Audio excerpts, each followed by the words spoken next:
이 시간 저희들이 이사야서 39장을 읽었습니다. 여러분 이사야서가 66장으로 되어 있고 그리고 두 가지로 나눠지면 39장 뒤에 27장으로 나눠지죠. 그래서 여러분 성경이 66권이고 구약이 39권, 신약이 27권이라 해서 일명 이사야서가 성경 속의 성경이다 이렇게 말을 합니다. 이 39장까지 그 첫 부분이 되고요. 40장부터는 이제 미래에 대한 하나님의 말씀이 선포되는 것으로 확연하게 달라집니다. 우리가 읽었던 말씀 중에서 특히 우리가 36장부터요. 39장까지는 역사서가 기록이 되어 있죠. 이건 여러분 내용을 보면은 우리가 잘 알다시피 열왕기 하에 있는 내용과 거의 비슷합니다. 거의 똑같은 내용들이 기록이 되어 있어요. 물론 글씨가 좀 다른 것도 있고 하지만. 그래서 여러분 갑자기 선지서 안에 이렇게 역사적인 사실이 이렇게 들어온 거예요. 쑥 들어왔어요. 그래서 이것을 뭐 어떻게 편집이 잘못됐느니 이렇게 말하는 자유주의자들도 있습니다만은 우리는 그렇게 보지 않습니다. 하나님의 말씀은 무호합니다. 우리의 짧은 지식으로 판단하고 이렇게 정하고 그럴 수 있는 능력이 저희들에게는 없습니다. 하나님의 모든 성경은 성령님께서 쓰신 것이죠. 하나님의 감동으로 쓰여진 것입니다. 그럼 여러분 이것을 우리가 볼 때에 왜 역사서가 들어왔을까? 라고 우리가 생각할 때에 하나님의 모든 말씀은 사변적인 게 아니에요. 머릿속에만 머물고 있고 마음속에만 담아두는 것이 아니라 모든 말씀들은 실제가 되어서 삶 가운데 드러나고 성취되는 것임을 우리로 하여금 알게 합니다. 그래서 역사서가 오히려 이 역사적인 기록이 들어옴으로 인하여 하나님께서 이사야에게 또 하나님께서 히스기야 왕에게 그렇게 명령하고 말하고 말씀하시고 행했던 모든 것들이 역사적인 사실로 그대로 드러남을 깨닫게 합니다. 오늘 특히 39장에 보면은 놀라운 것들을 우리가 발견하게 되고요. 39장은 특히 우리가 말씀을 묵상할 때에 겉으로 나타나는 것을 묵상하는 것이 아니라 이면적인 내용을 우리가 묵상하게 될 때 큰 은혜가 우리 가운데 있게 될 줄 압니다. 히스기야 왕이 29년간 통치했다 그러죠. 그가 25살에 왕이 되었습니다. 그럼 29년간 통치하니까 54살에 죽었다라는 거예요. 근데 여러분 그가 죽을 병이 걸렸잖아요. 이미 우리가 38장에서 봤죠. 죽을 병이 걸렸어요. 어떤 병인지는 모르겠습니다만 아마 독한 종기가 온몸을 뒤덮었을 거예요. 그래서 이사야가 하나님께서 이사야야 너 가서 빨리 치료해줘라 할 때 무화과를 갖다가 이겨가지고 그 종기에다 발랐다라고 얘기하잖아요. 그래서 여러분 하나님께서 약속해 주신 그런 날짜가 연수가 있죠. 15년을 더 살게 될 거다. 그러니까 히스기야가 병들었을 때 그 나이가 바로 39세였습니다. 죽을 병이 걸렸을 때. 하나님이 15년을 연장시켜주고 그래서 54세에 죽게 되었죠. 근데 여러분 하나님께서 병뿐만 아니라 내가 아수르의 세력도 막아주겠다. 예루살렘을 내가 보존하겠다. 하나님께서 이렇게 말씀을 하셨죠. 근데 누구를 위하여요? 다윗을 위하여. 다윗과의 약속. 하나님께서 다윗과의 약속을 하셨잖아요. 여러분 다윗은 이미 죽은 지가 언제입니까? 몇백 년이 지났잖아요. 근데 하나님은요 다윗하고 했던 그 약속을 잊지를 않아요. 무슨 약속입니까? 다윗의 왕조에서 영원한 왕이 나온다라는 예수 그리스도가 태어난다는 그 약속이죠. 하나님은 신실하게 그걸 지키고 계셔요. 만약에 예루살렘이 멸망당하고 이제 다윗의 가문이 멸절된다 그러면은 하나님의 약속이 어디 갑니까? 근데 하나님은 하나님의 방법대로 지키겠다라고 예루살렘을 내가 지키겠다라고 말씀하고 있음을 보게 됩니다. 이렇게 해서 여러분 증거까지도 줬잖아요. 해 그림자가 뒤로 10도나 물러가게끔 그렇게 한 거예요. 시간을 뒤로 돌이키게끔 하는 것이죠. 하나님이니까 하실 수 있는 것이죠. 시간과 공간도 모두가 다 하나님이 지으신 피조물이에요. 시간은 영구할 것이다 생각하면 안 돼요. 왜요? 이것도 피조물이니까. 저와 여러분을 만드셨던 하나님은 시간과 공간도 하나님이 만드신 분이거든요. 그래서 하나님은 이 시간 밖에 계십니다. 영원하신 하나님 되시죠. 근데 여러분 보십시오. 오늘 이제 그때에 이것이 이제 연결이 되는 거예요. 히스기야가 병들어 있었다가 하나님의 은혜로 그가 병에서 이제는 일어나게 됐죠. 건강하게 되었어요. 하나님께서 너 짐 싸라. 이제 너 세상을 떠나게 될 때가 되었다.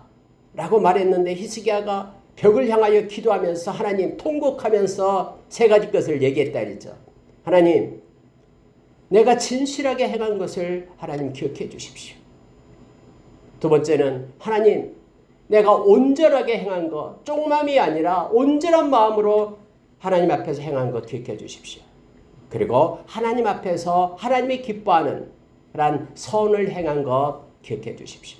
그래서 저와 여러분이 이 세상에 살아갈 때는 이 세 가지 걸 가지고 하나님 앞에 있어야 됨을 우리로 깨닫게 하죠. 정직하게 진실하게 살아야 됩니다. 하나님 앞에서. 또 하나는 온전한 마음으로 해야 됩니다. 하나님께 예배할 때도 마음 전부를 드려야 됩니다. 반쪽만 드리면 안 되고요. 90%만 드리고 10%는 딴 데가 있으면 안 됩니다. 온전함을 하나님이 원하셔요. 세 번째는 하나님의 뜻, 하나님이 원하시고 기뻐하는 선한 일을 해야 됩니다. 내가 원하는 일이 아니라 하나님이 기뻐하는 일을 우리가 하나님 앞에서 행해야 됨을 알게 합니다. 그래서 여러분, 하나님께서 이사야의 발을 돌이켜서 빨리 가서 이제는 나의 말을 전해라. 이제는 내가 살려주겠다라고 해서 여러분 살아납니다. 그때에 이 말입니다. 그때에 39장 1절 그때에 이 소식이 막 모든 열방 가운데 퍼져가기 시작하는 거예요. 히스기야가 죽었다가 살아났다라는 거죠. 죽을 수밖에 없는 자가 살아났다니까 여기 보니까 바벨론 왕이 무로닥 발라단이라는 바벨론 왕이 히스기야가 병에서 건집을 받고 살아났다라는 소식을 듣고 축하한다라는 글을 써요. 그래서 사신을 통해서 예물과 함께 보냅니다. 그 사건이 지금 나타나요. 근데 여러분, 자 2절 봅니다. 히스기야가 사자들로 말미암아 기뻐하여 그들에게 보물창고 곧 은금과 향로와 보배로운 기름과 모든 무기고에 있는 것을 다 보여주었으니 히스기야가 궁중의 소유와 그 전 국내의 소유를 보이지 아니한 것이 없는 줄. 아니 갑자기 히스기야가 왜 그래요? 사신이 왔는데 막 너무 기쁜 거예요. 자기 그 큰 강대국, 그때 당시에는 이제 신흥 강대국이죠. 가장 큰 강대국 아수르, 지금 사내립이 있었던 아수르. 그 아수르 나라가 가장 강대국이었고요. 그 다음에 애굽은 옛날부터 강대국이 있었고요. 이제 신흥 일어나는 그냥 강대국이 바벨론이었거든요. 근데 바벨론 사신이 온 거예요. 축하한다라고 보물을 가지고 예물을 드리면서 온 거예요. 근데 히스기야가 너무너무 기분이 좋은 거예요.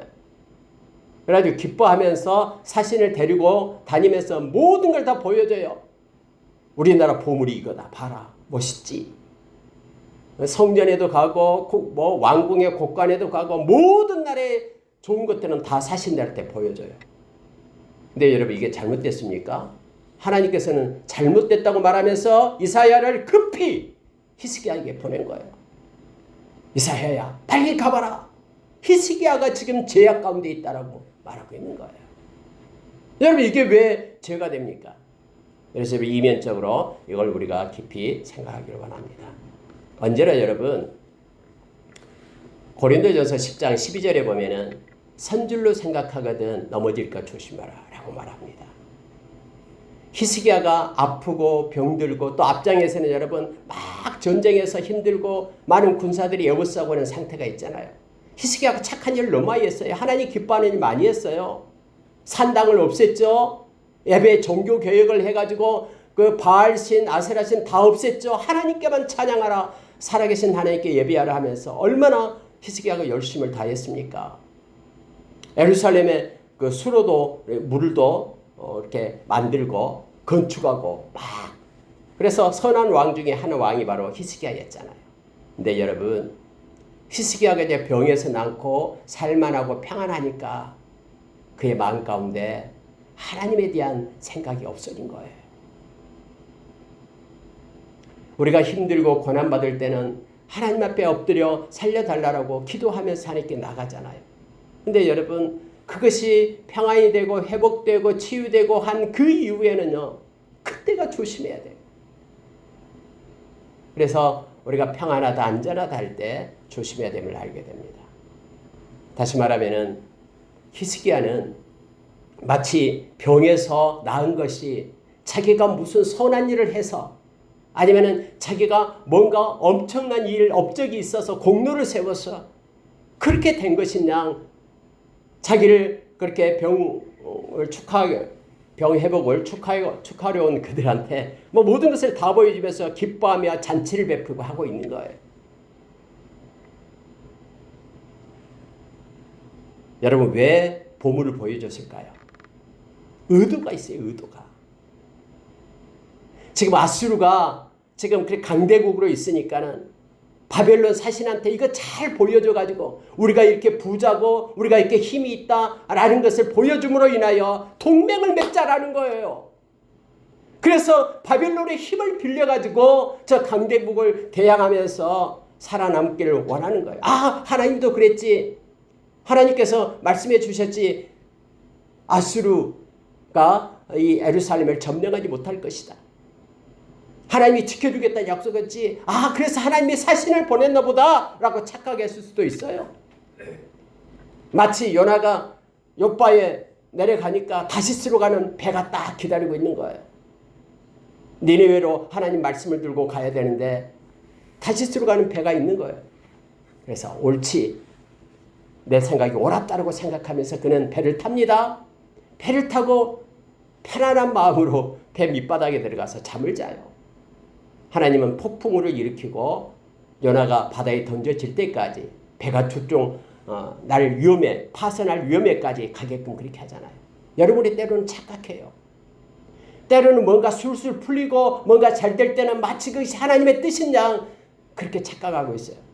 지금 히스기야가 그러고 있는 거예요. 병에서 나왔죠. 하나님의 은혜로요. 이제는요, 저 멀리 지금 급부상하고 있는 강대국 바벨론이 이렇게 자기한테 사신을 보내가지고 예물을 보내면서 축하하고 하니까 옳지, 손을 잡고 우리가 동맹을 하자 하면서 자기가 가지고 있는 징계하고 보배로운 것들을 다 보여주는 거예요.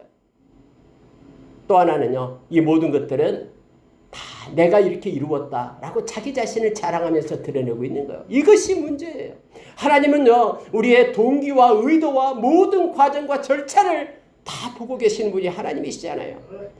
사무엘상 16장에서 말씀처럼요, 사람의 외모를 보지만 하나님은 우리의 중심을 보시는 분이 하나님이시잖아요.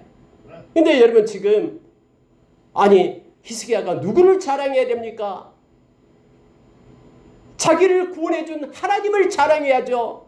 그들이 왔을 때 하나님이 하셨다라고, 나는 죽을 수밖에 없었는데 하나님이 하셨다라고 하나님을 자랑하는데, 여러분 이거 보십시오. 하나님 자랑하는 게 있는가? 하나도 없어요.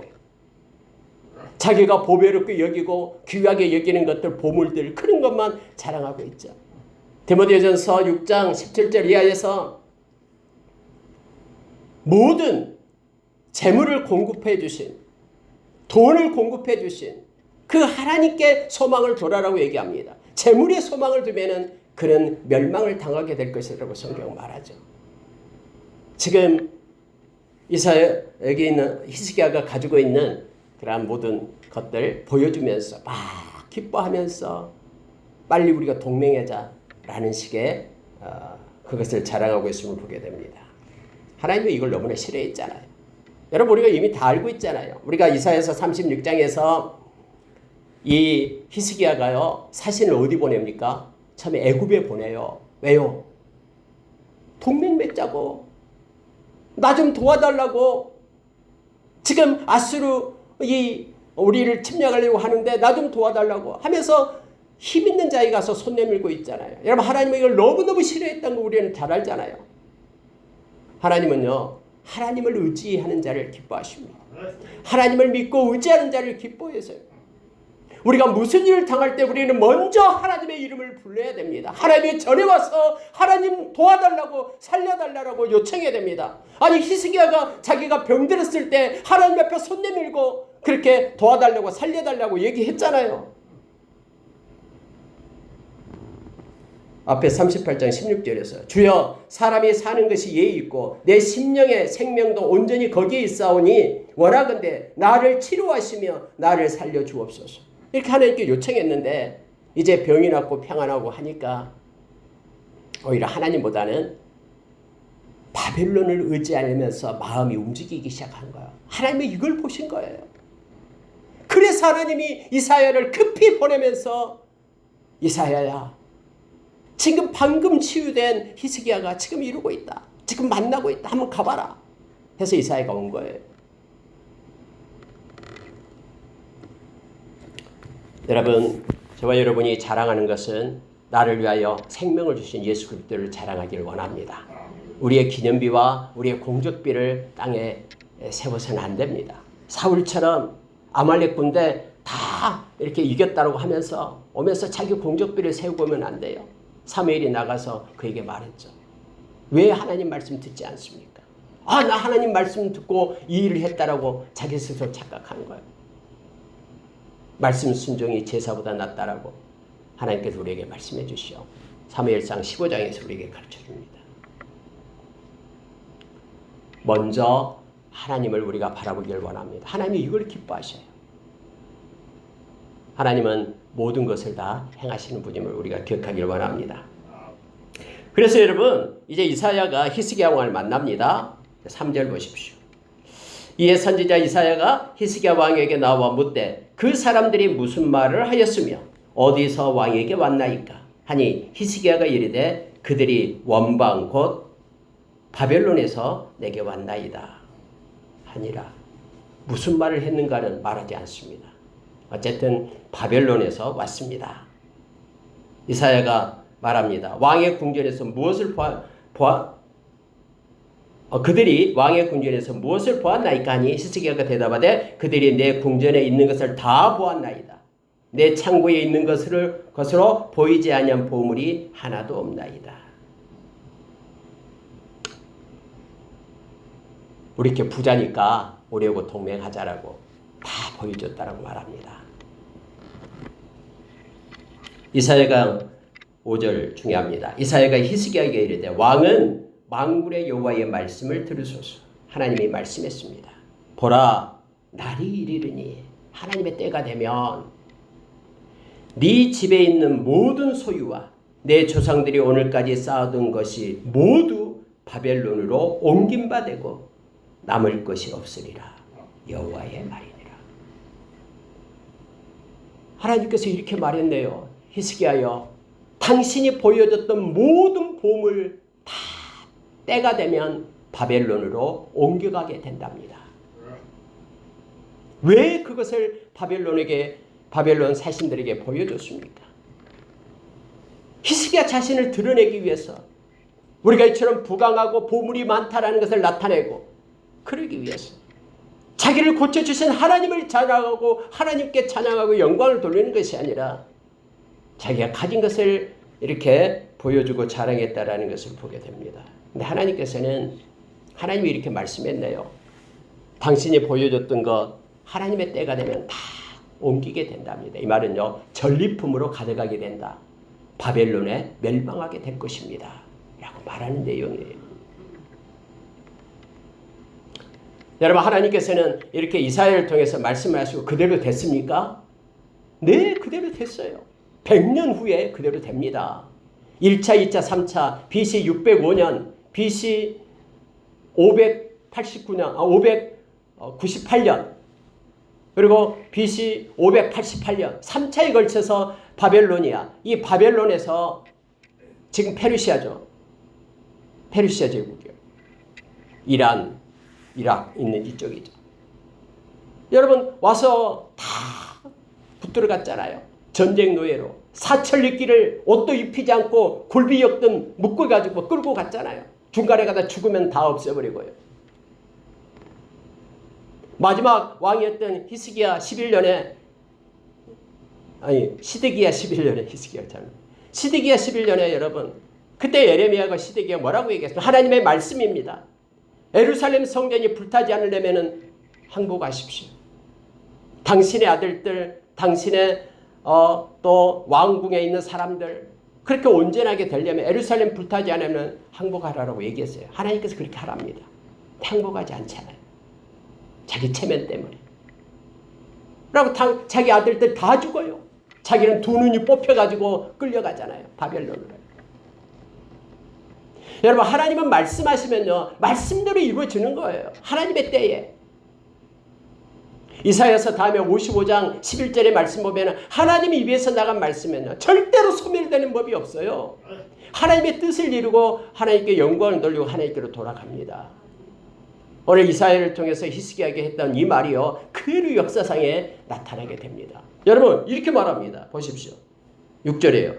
보라, 날이 이르리니 내 집에 있는 모든 소유와 내 조상들이 오늘까지 쌓아둔 것이 모두 바벨론으로 옮긴 바 되고 남을 것이 없으리라. 여호와의 말이니라. 또 내게서 태어날 자손 중에서 몇이 사로잡혀 바벨론 왕궁의 환관이 되리라 하셨나이다. 실제적으로 여러분, 바벨론으로 끌려가가지고요, 거기에 환관이 되잖아요. 내시가 되고요, 전쟁 포로가 되고.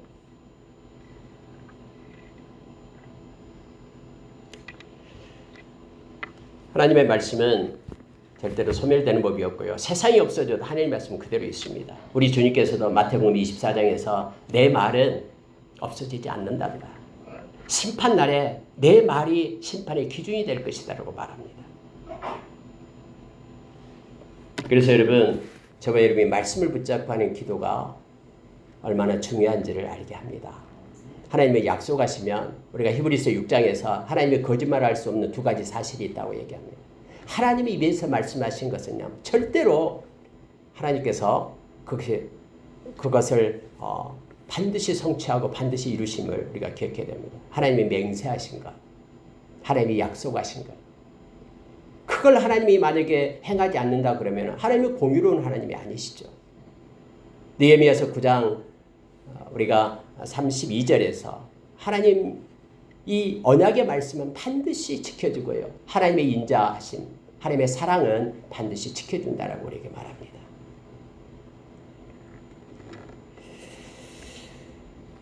마지막 여러분 8절 보고 마치도록 하겠습니다. 8절을 보십시오. 히스기야가 이사야에게 이르되 당신이 이른바 여호와의 말씀이 좋소이다 하고 또 이르되 내 생전에는 평안과 견고함이 있으리로다 하니라. 이 말씀 잘 처음에는 이해가 되지 않았습니다.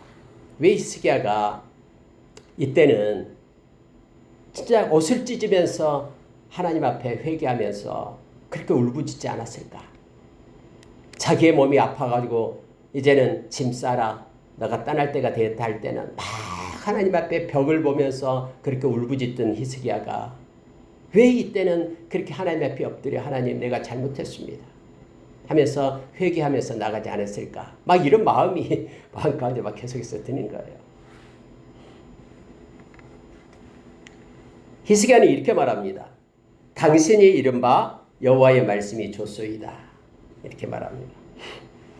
물론 여러분, 이 하나님께서 이사야를 통해서 말씀하신 심판 선언에 대해서 히스기야는 그 뜻을 깨닫게 돼요. 자기가 알고 있거든요. 자기 내면이요.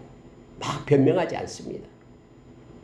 그리고 자기가 잘못했던 그 결과에 대해서 하나님이 심판하는 것에 대해서 하나님 제가 그대로 받겠습니다 라고 말하는 것으로 우리가 알게 됩니다. 히스기야가 자기의 자신의 잘못을 깨닫고 하나님의 특별한 은혜로 죽을 병에서 살아나고서도 하나님보다도 나라의 보물, 이방 나라에게 더 의지했던, 보물을 의지하고 이방 나라 바벨론을 의지했던 그 잘못에 대해서 히스기야는 알게 돼요. 따라서 하나님의 심판이 합당하다라고, 그래서 그 심판을 달게 받겠다라고 하는 의미에서 여호와의 말씀이 좋소이다 이렇게 표현합니다. 여러분, 이것을요 열왕기하 20장 19절에서는 여호와의 말씀은 선하십니다 이렇게 표현하고 있어요. 하나님의 행하신 모든 말씀은 다 옳고 선하십니다. 그러니 그 말씀대로 되기를 원합니다. 좋소이다. 근데 여러분, 히스기야 당대에는 이 일이 일어나지 않잖아요. 하나님의 때에 일어난다고 하면서 다음에 100년 그 이후에 586년에 망했기 때문에 586년이니까 약 110년 이후에 일어났던 사건이죠. 히스기야는 자기가 살아있을 동안에 이 일이 일어나지 않다고 해서 하나님이 행하신 것은 선하십니다. 하나님의 심판은 좋소이다. 이렇게 말했을까요? 거기에 대한 성경에 대해서는 거기에 대해서 나와 있지 않습니다. 어쨌든 여러분, 우리는 때로는 우리의 어떤 일의 결과가 다른 사람에게, 나는 괜찮을지라도 다른 사람에게 엄청난 그러한 위협이 되고 엄청난 결과를 미치는 경우도 있습니다. 히스기야가 이때 하나님 앞에 엎드려 하나님 잘못했습니다. 그 말씀을 좀 거두어 주십시오. 이 백성 살려주십시오.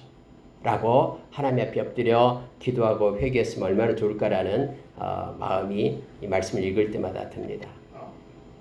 근데 여러분 마지막에 보세요. 또 이르되 내 생전에는 평안과 견고함이 있으리로다 하니라.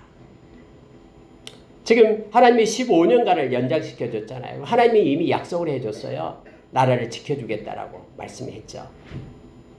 그런데 지금 히스기야가 말하기에 내 생전에는 평안과 견고함이 있으리로다 하면서 자기가 살아있을 동안에는 평안과 견고함이 있고 다음에 후대에는 이렇게 바벨론에 의해서 침략을 받고 그들이 포로가 되고 다 뺏기고 하는 일들이 있게 되는 것이 이 성경에서는 지금 나타나고 있음을 보게 됩니다. 때로는 우리는 하나님께서 우리에게 주신 그런 심판에 대해서는 다르게 받겠다라고 하나님께 맡깁니다. 다윗도 그랬잖아요. 다윗이 잘못했을 때 막 군사수를 계수했던 적이 있었잖아요. 다윗이 2번 잘못한 게 있었죠. 밧세바와 간음을 했던 것하고 그 다음에 이 백성의 군사수를 헤아린 거예요. 근데 하나님께서 그것 때문에 진노하셨죠. 3가지 중에 하나를 택해라 했을 때 다윗은 하나님께 맡겼죠. 그래서 하나님께 맡기고 전염병을 택할 걸 알게 됩니다. 하나님의 심판을 달게 받겠다라고 말하고 있는 거죠. 다윗도 역시 군사수를 센 이유가 뭡니까? 하나님을 의지해야 되는데 군사를 의지하는 거예요. 그래서 여러분 우리가 잘되고 뭔가가 부강해지고 평안해지고 이럴 때 조심해야 됨을 알게 합니다. 그럴 때 사탄은 우리의 마음을 이렇게 끌고 가고 노립니다. 여러분 히스기야는 그가 했던 것 때문에 보여줬던 그 모든 것들이 후대에 다 바벨론으로 옮겨지게 되고 하나님 말씀처럼 바벨론의 포로가 되어서 70년간 그들이 그곳에서 전쟁 노예로 있게 되었음을 우리는 너무나 잘 압니다. 말씀 마치겠습니다. 이면이 중요합니다. 우리의 속사람이 중요합니다. 우리가 여러분 나이가 먹어가고 또 하나님의 때가 가까이 오게 되면 우리의 겉사람은 후퇴하잖아요. 그래서 여러분 몸이 약해져요. 근데요 속사람은 강해집니다. 강해질 수 있어요. 하나님의 백성은 말씀과 기도가 있기 때문에 강해져요. 고린도후서 4장에서 우리에게 말씀해 주고 있잖아요. 날이 갈수록 우리의 겉모습은 후퇴하지만 우리의 속사람 날로 새로워지게 됩니다. 그러나 말씀과 기도가 없게 될 때는요. 우리도 점점 이와 같이 여기서 말하는 히스기야가 범했던 또 다윗이 범했던 솔로몬이 범했던 인생의 후반부를 우리가 지켜내지 못해요. 저와 여러분이 인생의 후반부가 굉장히 중요해요. 가장 중요한 것입니다. 지금까지 열심히 믿음으로 달려왔어요. 주님 만날 때까지 그 기간 동안 말씀과 기도로 우리가 달려가야 됩니다. 그렇지 않을 때는 악한 자가 우리 마음을 빼앗아 가려고 그래요. 여기 히스기야가 마음이 하나님 앞에 온전치 못한 것이 바로 39장에서 하나님께 책망받는 이유고 그것 때문에 더 이스라엘이 멸망에 이르게 되는 그러한 동기가 되었음을 성경은 가르쳐주고 있습니다. 물론 다음에 히스기야의 아들 므낫세가 엄청나게 죄악을 짓습니다. 55년간 그가 통치하면서 가장 많이 살면서요. 물론 마지막에 회개하고 그도 돌아오지만 이미 모든 백성들이요. 이 우상 숭배로 가득 차 있었어요. 도저히. 그래서 하나님의 심판이 임했음을 우리는 너무나 잘 압니다. 말씀 마치겠습니다. 저와 여러분은 이면적 크리스천이 중요합니다. 할례를 하는데 겉으로 내가 하나님께 속했다라고 겉에 할례가 아니라 마음에 가죽을 베고 마음의 할례를 하고 우리 귀에 할례를 해서 하나님의 말씀을 듣고 마음이 온전함으로 하나님께 순종하는 자로 우리가 그렇게 서기를 원합니다. 날이 갈수록 더욱더 하나님을 향한 열정과 사랑이 깊어지기를 원하고 온전함과 진실함과 하나님의 뜻인 선을 가지고 하나님 앞에 호람되어 신앙으로 하나님 앞에 사는 저와 여러분 되기를 원합니다. 함께 기도하겠습니다.